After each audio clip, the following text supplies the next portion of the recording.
giving the decision makers a wide range of information, of which the consultation feedback is a really important element, but it is one element that the board will consider in taking that decision.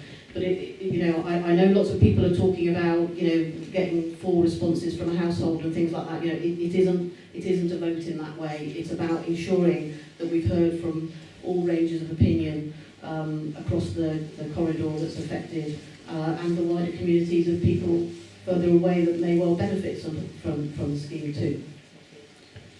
So just maybe to add, it is informal consultation in terms of the statutory process that we go through. There will have to be statutory consultation once the board decides on which options it might wish to pursue further. This is all about fine-honing down your options as you go through, rather than working them all up to the full extent of the money involved in that.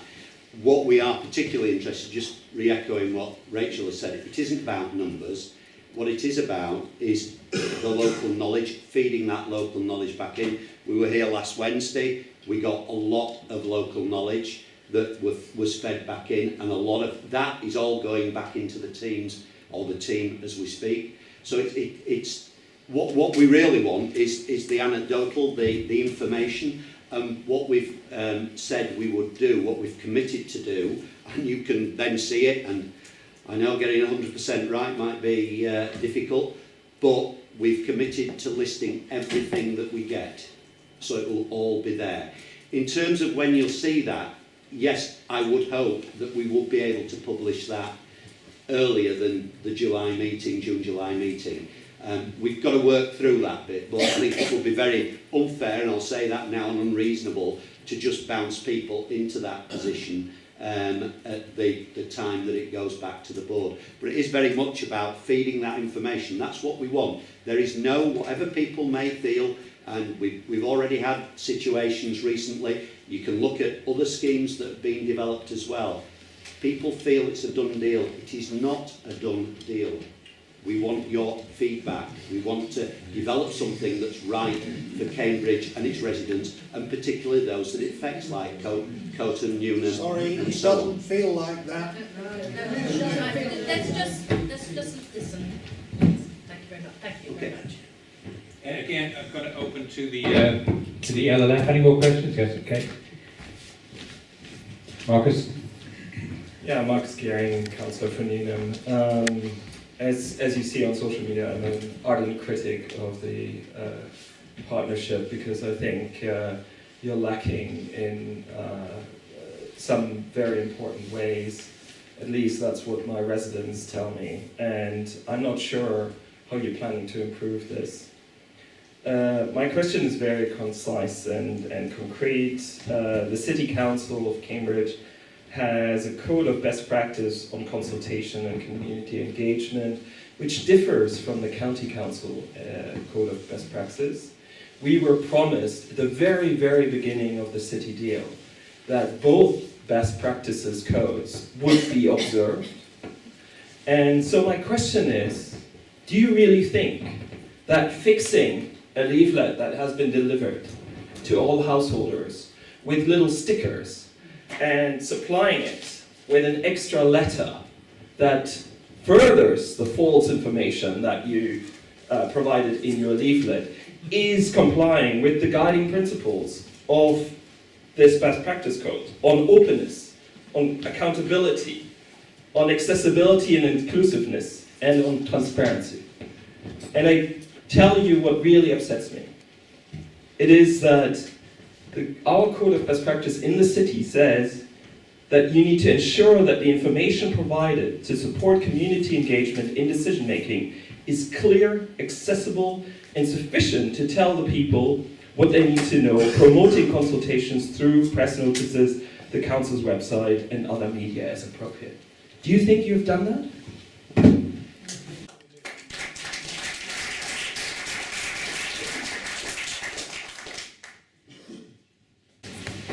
So nobody involved in the team who has been running this consultation planned to make errors in that leaflet. People people don't get out of bed in the morning and say, I want to make a mistake. You're responsible for it. Absolutely, and I take responsibility for that, but what we've tried to do here is aspire to a gold standard of consultation with a lot more detail than you would normally see in a consultation about a scheme like this, and we chose, for right or for wrong, to try to put that into a published document. We've learned lessons from it. I probably wouldn't do it like this again in the future, but we did try, under a lot of pressure, the 13 pages that the LLF gave us to incorporate comments, of which we were able to do about 2/3. In the run-up to a deadline that we'd set and promised that we would start consultation, there was an awful lot of amendments that needed to be made. And so I'm not excusing it, but I'm apologising that that wasn't at the level that we would want it to be. I am happy, though, that we have gone out of our way, and with the support of the Consultation Institute, as the people who are setting the gold standard about how we do this, that we have been open, transparent, honest about the mistakes that we've made, and sought in many ways to be clear about what is the accurate information. We haven't sought to cover that up and pretend it hasn't happened, but I absolutely agree that that is not the place that I would have wanted to start. But what we've done as a result of that mistake is go out of our way to try and put that right. And the 17 events that we've already had, officers are there talking about that, being clear, and actually the feedback that we've had from people attending those events is that they get a lot more from having those conversations, seeing the larger plans. All of that is a necessary part of it. It isn't about that leaflet in isolation. It's about a combination of different opportunities to engage in this. At the end of the day, I think that there are many people in this room that it wouldn't have mattered what was in that leaflet. It wouldn't have changed your mind anyway, and I regret that it isn't as clear as it should have been in the first place.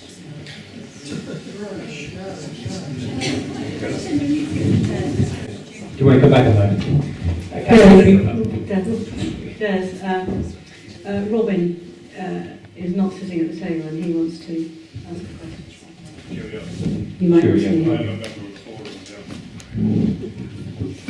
yeah. Robin Pellew, I represent Cambridge, past, present, future PPF, and we are members of the local liaison forum. In fact, I had the dubious privilege of being the representative on all 3 local liaison forum, and they all have something in common. What is in common is an increasing sense of frustration on the part of the participants about the way in which this whole process works. It seems to me that it's at the point of breakdown. From our point of view, as members of the forum, we feel a sense of increasing frustration that the board of the partnership is reluctant to listen to what we have to say, ducks the resolutions, doesn't give us clear answers to our recommendations, whereas from the board's point of view, they see that the behaviour of the local liaison forum is naive, unrealistic, and often doesn't actually appreciate the political realities and the urgency under which they're operating. The result is a sense of complete frustration and breakdown of communication on both sides. So I question whether this type of event actually has any constructive value at all. There has been, though, a breakthrough, and that is what's happened with the Histon Road Group. And the Histon Road Group set up a very small technical group, no more than about 4 or 5 people, who worked very closely and intimately with the officers on coming forward with a joint plan prepared by both officers and by the representatives of the local liaison forum, which has now been blessed by the board.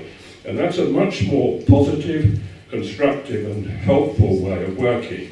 And I kind of wonder, instead of having these sorts of shouting matches, which maybe make people feel good because they got it off their chest, but doesn't actually produce much constructive forward progress, we would do better to nominate from amongst the members a small core of people to represent our interest, to sit down with the officers and actually work through in a more constructive way something which the local liaison forum or that technical group can then refer back to the members because with a recommendation that we endorse what's being proposed.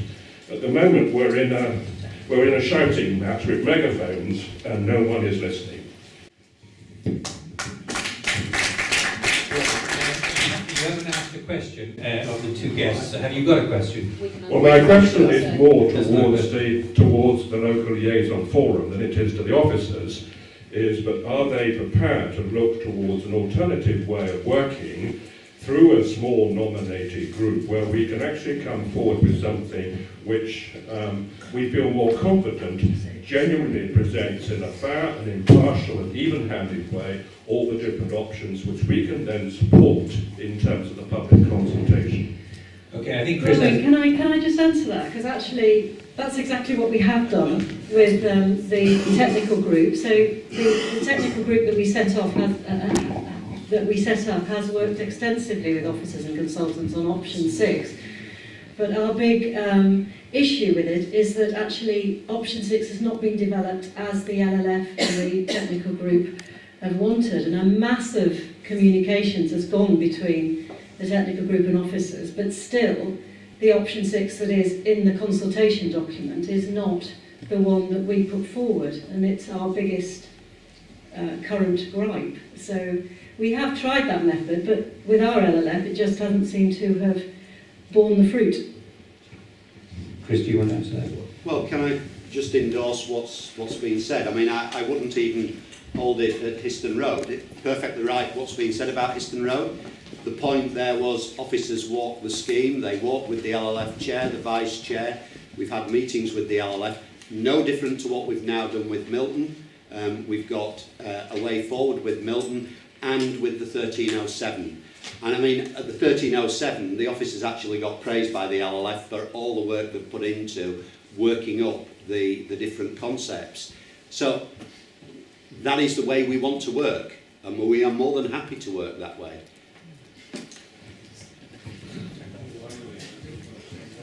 I have a question, but I just want to make a comment on that previous point, because I have been a member of the 4-person LLF technical group that has spent the last year, I suppose, discussing with officers a way to implement a scheme that is popular and supported by the community.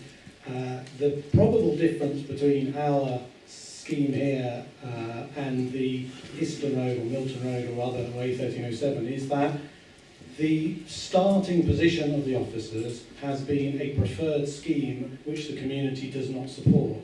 Now, I don't know whether there was a preferred scheme stated for Histon, Milton or for the other areas, but in September of last year there was a preferred scheme put forward which was not supported by the community. It is therefore impossible for the LLF to work constructively to rescue a preferred scheme which actually nobody likes. What we've done is we've come up with a compromise scheme which we all support, but the officers have given us no support on it. They have not helped us. They haven't helped us with technical expertise. They haven't helped us to refine it, to improve it, and we have asked countless times. And I do have a direct and concrete question which I have to put to you.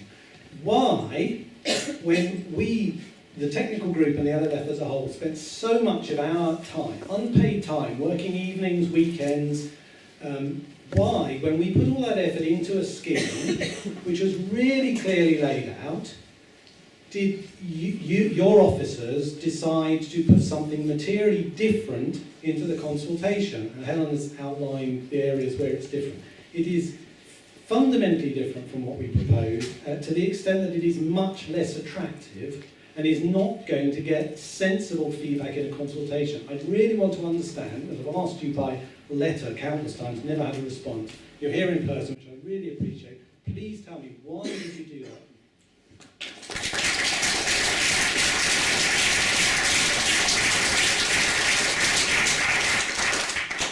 So just going back to the other LLFs. The other LLFs we had to do maximum scheme, a do everything scheme that have been promoted, and in fact the schemes that we've ended up with are much less than that.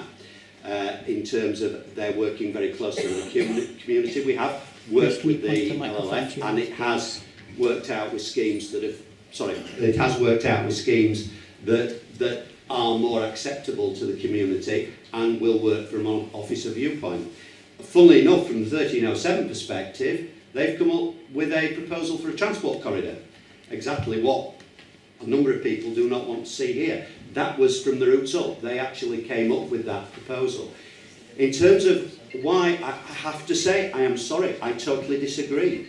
The scheme that we have reflected is the scheme that you put on the table, a tidal flow. I think what the issue is you do not like the gantries, and we made it very clear from day one, in this country you will not get away with putting a tidal flow in without gantries. And we've had numbers of bits of correspondence backwards and forwards where you've been trying to demonstrate where this isn't the case, and none of them are tidal flow.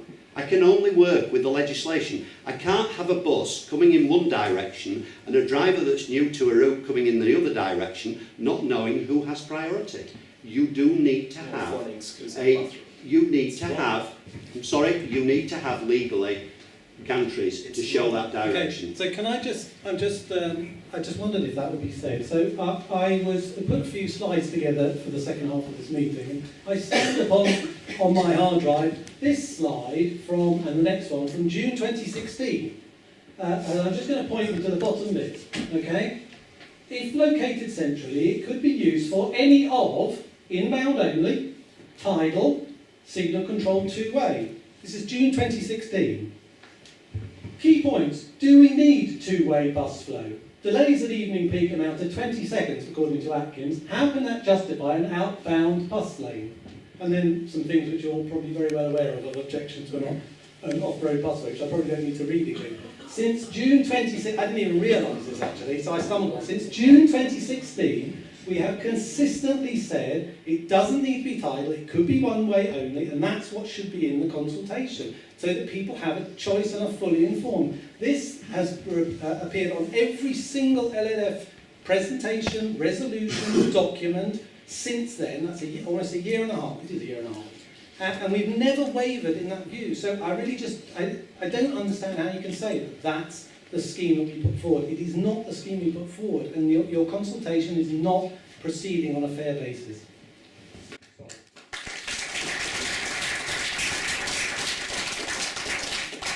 All I can say is the scheme that was presented to the board in March was very clear. It was tidal. The report that went in September references it as being tidal.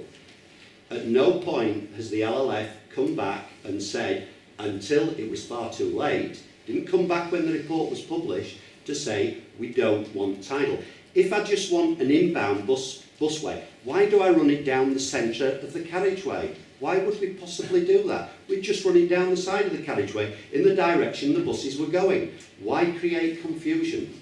You can't signal it, because signals are only any good at the junctions. What happens? There's no segregation that shows that it's other than a white line, that shows that it's segregated. As soon as you segregate it with a curb, what about all the properties that turn in and out?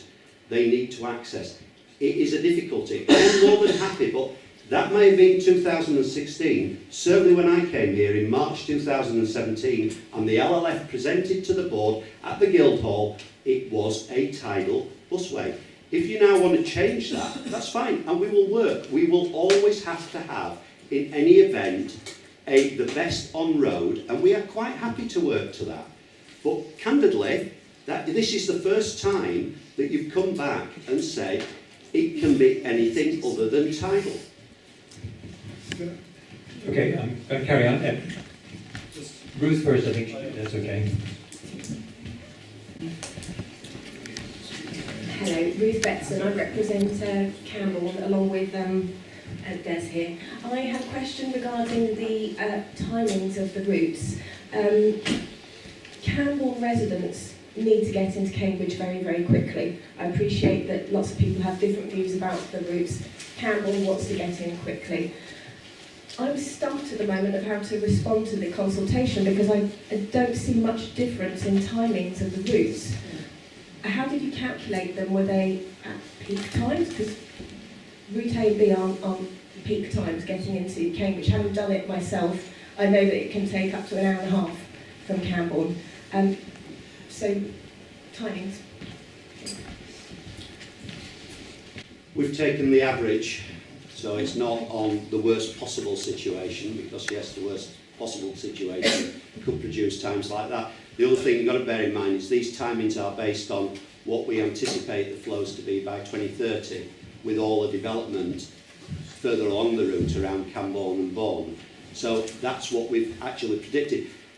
Time's an issue, I appreciate that, but a bigger issue that's been coming back from all the consultation we've been doing, the big conversation, is people just want reliability. They want to know if they get out to go to a bus or whatever the mode of transport is, at a certain time in the morning, it can reliably get them to where they want to be by a certain time. At the moment, if you come down the 428 and then onto the 1303, you really haven't got a clue.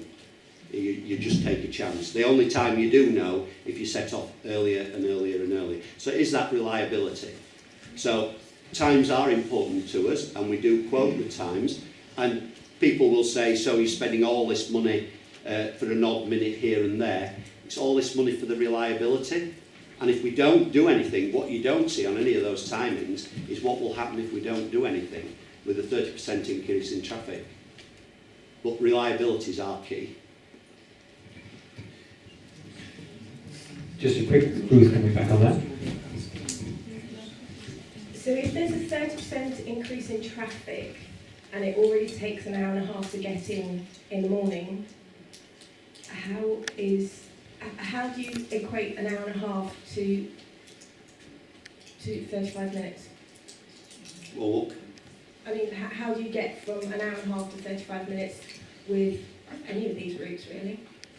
because what we want people to do is to actually use alternative forms rather than all getting in the car. People won't do that unless they know those alternative forms will get them there reliably and in a reasonable time. So we want people to get out of their cars and to use public transport. We'll only do that if we provide the right type of public transport for them. But yes, you're right. If they don't get out, and this is the problem with an on-road, if you don't get people out of their cars, what happens is they end up in the same queue on the bus that the cars are in. So people will have heard me say this before. You come to a park and ride, you know there's going to be a queue down the road. Seriously, do I go into the park and ride knowing I'm going to take about 5 or 10 minutes then to catch the bus, and I'm 5 or 10 minutes in front of that bus in the same queue that bus is going to join, but it's behind me? We've got to get rid of the amount of traffic that we know is going to hit the roads. We've already had a 10% increase in traffic flows since 2011. So the increase is already starting.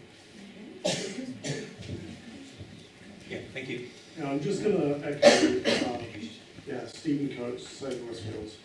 I'm actually going to support what Gabriel said, because I was actually at the meeting at the Guildhall where we agreed to take option 6 forward.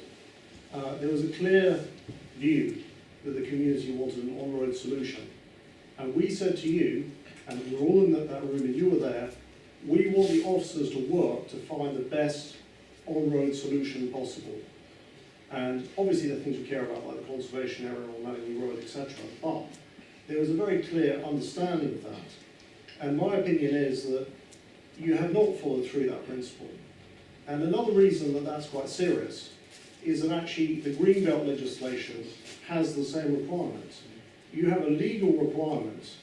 You see, you can cook up option B and make it unworkable, but you have a legal requirement to find the most workable option. The fact that you took that to the board in March, I consider to be, doesn't give you any basis to defend it, because at these board meetings, we're not even entitled to ask individual questions, and we can't challenge things properly. So just to conclude my point, I think that what you're saying is actually inaccurate. I think that the guidance that we are giving you is we want your officers to make it work on Madingley Rise and to make it work down Madingley Road. And that you have not been given the guidance to produce a central bus lane with gantries.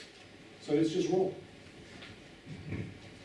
The meeting that we had, of course, as you rightly recall, wasn't actually a board meeting.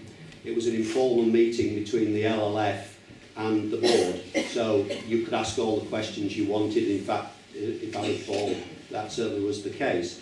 At the time, whether or not we now look at rewriting history a bit, we talked about gantries because people were adamant on the LLF side that you did not need gantries. We talked about that. If it was never going to be tidal, at what point were we going to then go back and say, well, let's do something slightly different? I am more than happy, and you are perfectly correct. I have got to demonstrate the best on-road route, and I have offered on more than one occasion. My view is it's a hybrid of option 6 and option 1 as was, A and B now. But you've got to deal with Madingley Road. And at the moment, and we've had this debate before, but at the moment, the LLF option stops at High Cross. There is no physical intervention between High Cross and down to Grange Road on Madingley Road. We need that, because all that will happen, and I know what people will say, well, the queues now are all at the 5 junction at the West Cambridge side. All that will happen when we get traffic through there is the queues will start further down. We've got a choke at the minute at that point. We release that choke, the queues will start at the bottom end. And there's nowhere at the bottom end for those buses to go. It's too narrow. But I will go on record. I am more than happy to work up the best option. But we've got to put everything on the table. And up to now, that hasn't been the case. To be right, the LLF have not wanted to discuss Madingley Road. Could I just ask a question as I've got the microphone? And it relates to... That's wrong. Can someone clarify this? Yeah, sorry. It's just wrong.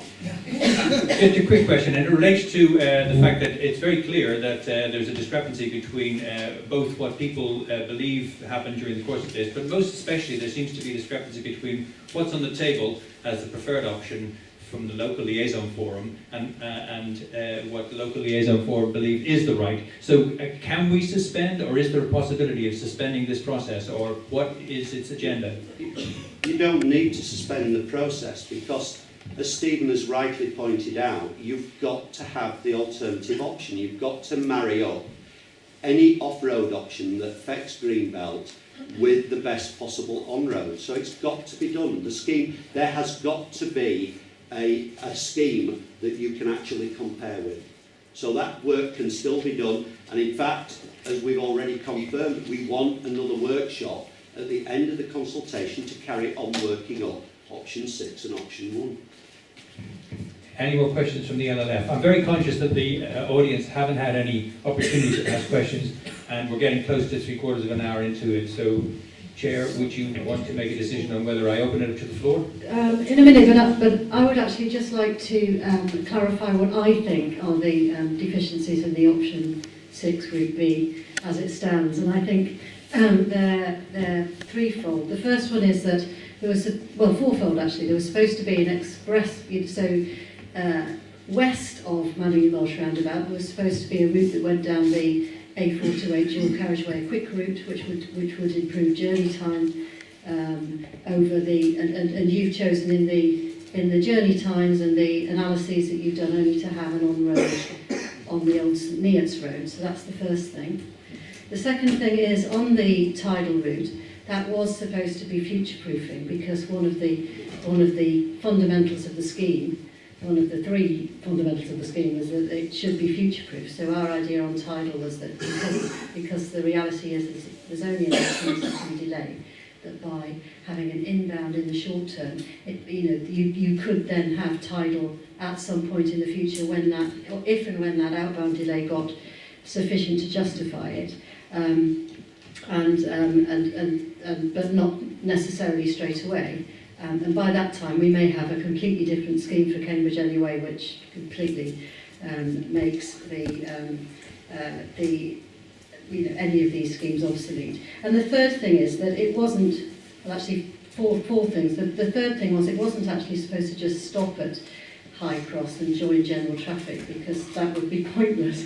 We were hoping, and we have asked to have meetings with officers to discuss smart traffic measures, whether you could put extra bus lanes at traffic lights, whether there is a way of not needing to have a continuous bus lane all the way to Madingley to Northampton Street. And that they're the meetings that we haven't had, although you say that you're going to have workshops at the end of January to discuss option, the on-road option further. And also that there was supposed to be a link that went into the West Cambridge site, because at the moment it doesn't seem to do that either. So 4 things, there's 4 deficiencies from my point of view, but maybe in this workshop at the end of January we can deal with them. But at the moment we've got a consultation document out that we don't think reflects what it was that we, despite lots of meetings with officers, that does not seem to reflect, or does not reflect, what it was we intended. Charles Corley from North Newham Residents Association. Helen listed a number of deficiencies early on in the meeting. I was wondering if we could shift to a different one, which was to do with the representation of costs around land, which is not in the documents at the moment. How are you thinking about the costs of buying land according to the different options? Are they really significant costs? Do they differ, or are they insignificant and much the same from one option to another? Okay, so it goes back to the point, how much detailed work do you put in at the early stages? You've ended up working up all your schemes, and there's a lot of work to do. People will know that on all schemes you've got to do an environmental impact analysis. Now that assessment, that costs a lot of money. Now you only really, what you want to do is get the schemes that you don't want to see knocked off through the stages, so that you go just for the schemes that you are then working up to the full detail. And that's the same with the land. In terms of all the schemes require land, some to a greater or lesser extent. Obviously, option C requires a lot through what is Greenbelt. Quite clear about that. Options A and B still require land, and they require land that's adjacent to an existing highway. Now, some of that land are people's gardens. Some of that land is close to people's houses. So the actual cost of that isn't as such the material cost of the land, it's the impact on the properties as well. So there's a lot of work to be done there, and with the land surveyors. As a rough rule of thumb, you normally look at land costs being about 10% of a scheme, but it is very much a rough rule of thumb. But until we get the schemes that we want to go, and as Stephen has said, we will have to have an online route, so that will demonstrate. This will not result in an online route not being there. It has to have an online route to compare.